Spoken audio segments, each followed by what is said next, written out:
Sa number 2, isa ka private school sa Bacolod City ang ipasira sang Dep Ed bangod wala ini sang permit to operate.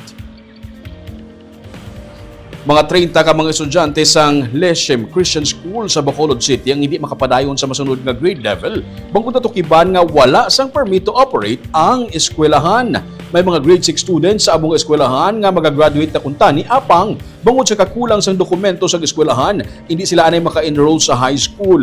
Ginsiling ni Bacolod City School Division Office Superintendent Dennis De Velos na ginaduso na nila sa regional office ang pagpasira sang nasambit nga pribado nga elementary school. Natukiban sa Department of Education nga wala sang permit ang eskwelahan matapos sila nga nagpatigayon sang inspection. May 4 ka branches sa eskwelahan nga nahamtang sa Barangay Alihis, Vista Alegre, Mansilingan kag Kabug, kag tanan ini wala sang permit to operate. Dugang ni De Velos, nagpakig-angot na sila sa mga ginikanan sang estudyante kag sila ang ukon kag ilan nga ginaplastar ang mga pamaagi agud makapadayon sa masunod nga grade levels ang mga estudyante. Pinulat na lang sang SDO Bacolod ang cease and desist order gikan sa regional office agud tigayon nga mapasira ang nasabit nga eskwelahan. Sarang mapasakaan sa mga ginikanan sang kaso ang tagdumalahan sang Leshem Christian School sunod sa Dep Ed.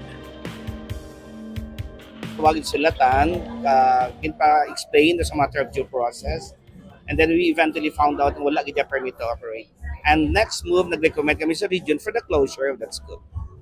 Sir, ang grade level nga affected from grade ano sir? May isa ka grade 6 na supposedly mag-grade 7, pero mabalik kita na si grade 5 for the meantime. Iban grade 1, grade 2, and grade 3. So it means hindi sila maka-enroll for the next level. Yeah, pero may mga options na kita, no? Ang again, gina-reiterate na ito ng atong the concept sa Dep Ed is to help the learners, anay. That's our primary. And the primordial concern of the Dep Ed is to help all the learners.